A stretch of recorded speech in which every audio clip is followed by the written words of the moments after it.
जो कबीर को और ज्यादा पागल करने के लिए काफी थी। तभी अचानक माया की आंखें बड़ी बड़ी हो जाती हैं। उसे अपने लोअर पार्ट पर कुछ मजबूत गर्म चीज का एहसास होता है। जब उसे समझ में आता है वो क्या है, तो उसका चेहरा शर्म से पानी पानी हो जाता है। कबीर अपने होश खो बैठा था, क्योंकि माया उसके सामने इस कदर कामुक तरीके से लेटी हुई थी। साथ ही बार बार उसके मुंह से आ रही वो मदहोश कर देने वाली आवाज कबीर को बेकाबू करने के लिए काफी थी। कबीर इसी तरह किस करते हुए नीचे की ओर बढ़ता है, तभी उसकी नज़र माया की उस पतली सी कमर पर आकर अटक जाती है। वो नीचे बढ़कर उसकी कमर पर किस करने लगता है और बीच बीच में बाइट भी कर रहा था। इस वजह से माया बहुत मचल रही थी, जो कबीर को काफी अच्छा लग रहा था। तभी अचानक कबीर उसके कमर पर जरा जोर से काटता है, जिससे माया की जोरदार चीख निकलती है। माया की चीख सुनकर कबीर को होश आता है, और वो जब देखता है कि माया उसकी इन सब हरकतों की वजह से कितना ज्यादा घबरा गई है और वो अब आगे क्या करने वाला था, तो उसे बहुत गुस्सा आता है। वो माया से थोड़ा अलग होकर उसके बगल में लेट जाता है। कबीर जोर जोर से सांस ले रहा था। कबीर को अचानक रुकने से माया सवालिया नजरों से उसे देखती है। उसके दिमाग में कुछ उटपटांग बात आती उससे पहले कबीर की आवाज उसके कानों में आती है, जो कह रहा था। कबीर जल्दी से खड़ा होता है और वो बाथरूम तरफ जाने लगता है। फिर पीछे मुड़कर माया को देखता है, जो अभी भी बेड पर लेटी हुई सवालिया नजरों से उसे देख रही थी। उसे देखकर वो कहता है, जाओ, जाकर चेंज करो। अगर इस बार में शुरू हो गया तो तुम मुझसे रिक्वेस्ट करोगी, तब भी मैं खुद को नहीं रोक पाऊंगा और शायद तुम्हें हर्ट भी कर दूंगा। इसलिए मेरा इरादा बदलने से पहले जल्दी से जाकर चेंज करो। माया समझ रही थी कि कबीर सही कह रहा है, और इस वक्त उसे भी समझ नहीं आ रहा था कि वो फीलिंग क्या है। ऐसा नहीं था कि उसे बुरा लग रहा था या गंदा लग रहा था। उसे अच्छा लग रहा था, पर कुछ अजीब सा भी लग रहा था, क्योंकि उसके लिए कबीर की ये साइड बहुत अलग थी, जो उसने अपने पिछले लाइफ में कभी भी एक्सपीरियंस नहीं की थी। और फिर कबीर की वार्निंग को ध्यान में रखते हुए जल्दी से वो उठती है और वहां बने क्लोजेट रूम में भाग जाती है। वहीं कबीर बाथरूम में ठंडे पानी का शावर ले रहा था। इस वक्त वो सिर्फ अपने बॉक्सर्स पहनकर शावर के नीचे खड़ा था और उस पर गिर रहा ठंडा पानी उसके अंदर जल रही आग को शांत करने की कोशिश कर रहा था, पर उससे भी ज्यादा फर्क नहीं पड़ रहा था।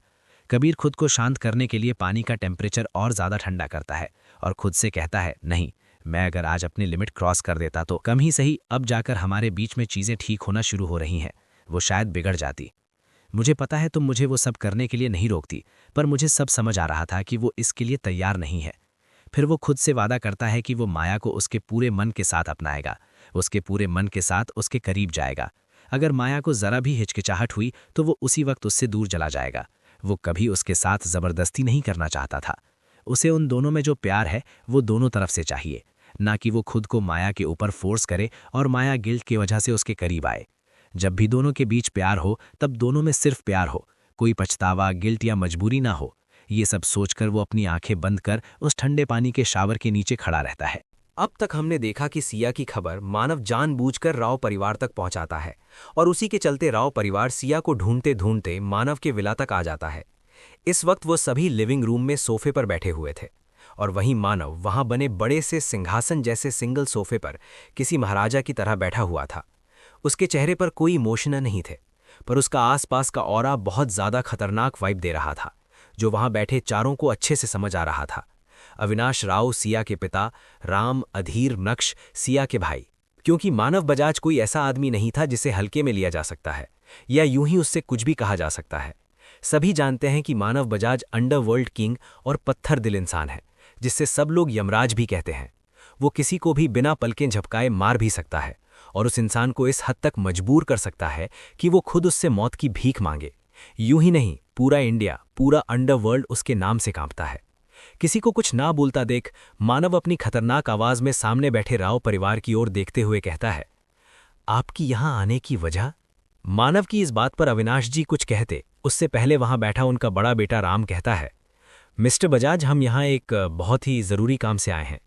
ये सुनकर मानव अपनी एक भौं ऊपर करता है और बिना कुछ कहे उसे देखने लगता है।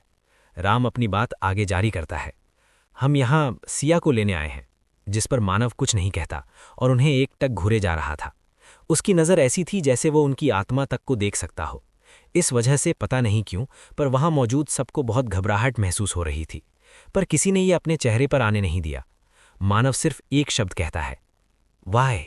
जिस पर अविनाश जी बीच में बोलते हैं, सिया बहुत समय पहले बीमार थी, इसीलिए हमने उसे हॉस्पिटल में एडमिट किया था, पर अचानक एक दिन वो लापता हो गई। तब से हम उसे ढूंढ रहे हैं। बहुत ढूंढने के बाद भी हम उसके बारे में कुछ पता नहीं लगा पा रहे थे, पर कुछ दिन पहले ही हमें इस बारे में जानकारी मिली कि सिया जैसी दिखने वाली लड़की आपके साथ देखी गई है। तो बस इसीलिए आज हम यहाँ आए हैं। जिस पर मानव कहता है, लगता है लोगों के दिल में हमारा डर कम हो गया है। इसी वजह से कोई भी बिना अपॉइंटमेंट के, बिना मेरी इजाज़त के मेरे घर तक आ जाता है और मेरे सामने बैठ जाता है। क्यों, सही कहा ना मिस्टर राव? जिस पर अविनाश जी की हालत खराब होने लगती है। उन्हें अपने आसपास खतरा महसूस होने लगता है। वो हकलाते हुए कहते हैं, ऐसा ऐसा नहीं है मिस्टर बजाज, हम तो बस ये कन्फर्म करने आए हैं कि जिसे हम ढूंढ रहे हैं क्या वो वही है या नहीं। हम यहाँ आपको नाराज़ करने या आपको परेशान करने नहीं आए, पर इस वक्त हमें सिया का मिलना बहुत ज़रूरी है, इसीलिए हम इस तरह यहाँ आ गए। उसके लिए मैं आपसे माफ़ी मांगता हूँ। मानव अभी भी उसी तरह उन सब को घूर रहा था। वो तीनों भाइयों को अपने पापा को इस तरह माफ़ी मांगते और डरते डरते बात करते देख बिल्कुल अच्छा नहीं लग रहा था, पर वो सभी भी मानव बजाज को, उसकी पावर को, उसकी बेदर्दी को अच्छे से जानते थे। इसीलिए उन्हें ये सब चुपचाप सहना ही था, और इस वक्त कुछ भी गलत कदम उनकी जान से हाथ धोने के बराबर हो सकता था। इसलिए सब चुपचाप थे। ऐसा नहीं था कि राव परिवार के पास ताकत नहीं थी या वो इतने काबिल नहीं थे, पर बात ऐसी थी कि उनकी काबिलियत मानव बजाज के सामने बहुत छोटी थी। कोई कुछ कहता या करता, तभी सीढ़ियों से किसी के कदमों की आहट सबके कानों में पड़ी। मानव की नज़र बस सीढ़ियों पर ही ठहर गई। वो मानव की नज़रों का पीछा करते हैं और उनकी भी आंखें वहीं रुक जाती हैं। सबका ध्यान तब टूटा जब सबके कानों में बहुत क्यूट, प्यारी पर नींद से भरी हुई आवाज़ पड़ी, खड़ूस। ये और कोई नहीं, सिया थी, जो नींद खुलते ही मानव को ढूंढ रही थी, पर उसे मानव कहीं नजर नहीं आ रहा था। इसलिए अपनी नींद भरी आंखें लेकर जब वो लिविंग एरिया के लिए सीढ़ियों से नीचे आ रही थी, तब उसने मानव को देखा था। मानव का चेहरा सीढ़ियों की तरफ था और राव परिवार उसके लेफ्ट साइड के सोफे पर और सामने वाले सोफे पर बैठे हुए थे, जिस वजह से सिया को उनकी पीठ दिख रही थी। और सिया ने आसपास देखना या ये देखना कि वहां और कौन है जरूरी नहीं समझा। वो अपनी नींद भरी आंखों को मसलते हुए, आलस करते हुए धीरे धीरे चलकर मानव के पास आ रही थी। वो जाकर मानव के सामने खड़ी हो जाती है। ये देखकर मानव के चेहरे, जो एक्सप्रेशनलेस था, वो थोड़ा कम एक्सप्रेशनलेस लगने लगा।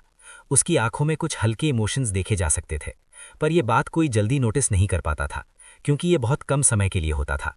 मानव अपना हाथ आगे बढ़ाकर सिया का हाथ पकड़ता है और उसे अपनी गोद में बिठा लेता है और उसके सर को अपने कंधे पर रख धीरे धीरे उसे सहलाने लगता है। सिया को तो किसी की पड़ी ही नहीं थी। उसे तो वही चाहिए था जिसके लिए वो कब से मानव को ढूंढ रही थी। जब भी वो मानव के कंधे पर सर रखकर सोती थी, उसे बुरे सपने नहीं आते थे। उसे एक अलग ही शांति और सेफ फील होता था। इसीलिए जब भी उसे बुरा सपने आता था, वो इसी तरह छोटे बच्चे की तरह मानव के सामने आकर खड़ी हो जाती थी और मानव भी उसे हमेशा इसी तरह शांत कर देता था। सिया उसी तरह मानव के कंधे पर सर रखकर अपनी आंखें बंद करती है और उसे कसकर गले लगा लेती है और अपनी अलसाई हुई आवाज में हल्का गुस्सा लाकर मानव से शिकायत करते हुए कहती है, खड़ूस, अब कहाँ चले गए थे? मैं कब से आपको ढूंढ रही थी और आपने मुझे सुबह उठाया क्यों नहीं? मानव कुछ नहीं कहता, वो उसी तरह उसे शांति से देखता रहता है। सिया अपनी शिकायत आगे जारी रखते हुए कहती है, आपको पता है, आज मैंने वर्कआउट भी नहीं किया, जॉगिंग भी नहीं की, फिर भी मेरी बॉडी पेन हो रही है बहुत ज़्यादा। और फिर जब मैं सो रही थी ना, मुझे वापस से वो। बस इतना कहकर वो शांत हो जाती है और उसकी पकड़ मानव पर और मजबूत हो जाती है। ये देखकर मानव ठंडे स्वर में कहता है, कोई बात नहीं, अब मैं हूं ना, कुछ नहीं होगा। ये कहकर वो उसे शांत कराने लगता है। वहीं राव परिवार एकदम शॉक में चला गया था।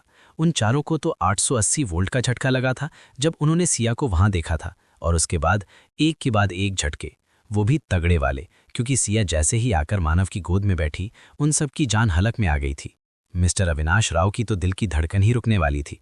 उन्हें डर था कि अब मानव बजाज कुछ न कुछ जरूर करेगा, पर उसके बाद जो उन्होंने देखा, उससे तो उन्हें लगभग हार्ट अटैक ही आने वाला था। सिया का मानव के साथ ऐसा बिहेव और मानव का सिया के प्रति ऐसा व्यवहार, उन्हें कुछ समझ नहीं आ रहा था कि आखिर हो क्या रहा है। वहीं तीनों भाई भी यही सोच रहे थे, और उनके इस विचार में सबसे बड़ा सवाल यही था कि सिया ने उन्हें पूरी तरह नज़रअंदाज कर दिया था। वो तो ऐसा बिहेव कर रही थी जैसे वहां उसके और मानव के अलावा कोई है ही नहीं, टोटल इग्नोर। ये बात उन्हें अंदर ही अंदर परेशान कर रही थी। तभी वहां बैठे नक्श से और कंट्रोल नहीं हुआ। वो थोड़ी नाराजगी भरी पर ऊंची आवाज में सिया को पुकारता है, सिया। जब किसी के मुंह से अपना नाम सुना और उसकी आवाज में नाराजगी और गुस्सा था, साथ ही इतनी ऊंची आवाज, तो सिया धीरे धीरे अपनी आंखें खोलती है और सामने की ओर देखती है। और जब वो सामने बैठे सभी को देखती है तो एक पल के लिए उसकी आंखें बड़ी हो जाती हैं। उन्हें देखकर वो इमोशनल हो गई थी। उसके साथ अब तक हुई सभी चीज़ों की एक फिल्म उसके आंखों के सामने से गुजर गई और अगले ही पल सिया की आंखों में जो इमोशंस आए थे वो गायब हो गए। अब उसकी आंखें लगभग मानव की तरह ही लग रही थीं, ठंडी, इमोशनलेस और खतरनाक। वो उन सबको एक बार देखती है और फिर मानव को देखती है। वो कुछ नहीं कहती, बस एकटक मानव को देखती है।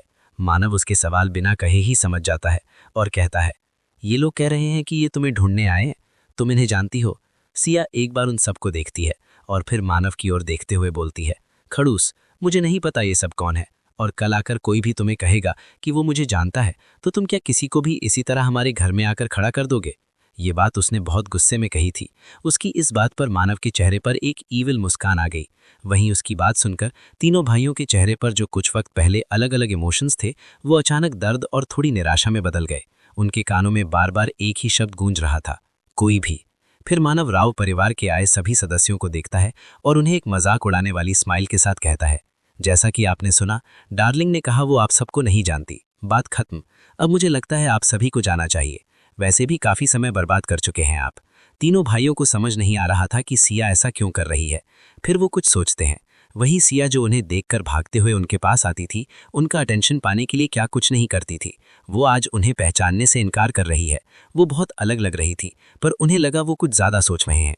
और एक बार कोशिश करते हुए अधीर सिया को देखता है और कहता है, सिया, ये क्या कह रही हो तुम? क्या तुम हमें नहीं जानती? हम कौन हैं? सिया उसकी आंखों में आंखें डालकर इमोशनलेस चेहरे के साथ एक दुख भरा जवाब देती है, नहीं। तभी वहां बैठे नक्श को अब गुस्सा आने लगा था। वो सिया को थोड़ा ऊंची आवाज में गुस्से में कहते हुए कहता है, सिया, ये सब तुम हमारा अटेंशन पाने के लिए कर रही हो ना?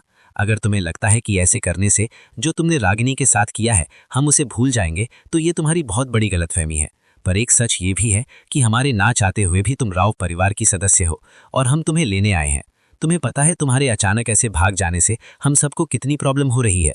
तुम्हारी वजह से पूरा परिवार शांति से रेस्ट तक नहीं कर पा रहा और तुम यहाँ मस्त आराम से बैठी हुई हो। तुम्हें जरा भी समझ है कि तुम्हारी वजह से हमें क्या क्या झेलना पड़ रहा है? और तुम बड़े आराम से कह रही हो कि तुम हमें नहीं जानती। अब ये नाटक छोड़ो और चुपचाप साथ चलो। पहले ही बहुत कुछ हो गया है तुम्हारी वजह से। कोई कुछ कहता या सुनता उससे पहले एक जोरदार गनशॉट की आवाज गूंजी, धाराएं, जिसे सुनकर सिया और मानव को छोड़कर सभी ने झट से अपना सर नीचे कर लिया और कुछ टूटने की जोरदार आवाज आई, ठाक। उसके बाद कुछ पल के लिए सन्नाटा, ऐसा सन्नाटा जिसमें सबकी सांसें तक सुनाई दे रही थीं। धीरे धीरे राव परिवार के सदस्यों ने अपना सर ऊपर उठाया और देखने लगे कि आखिर अभी हुआ क्या था।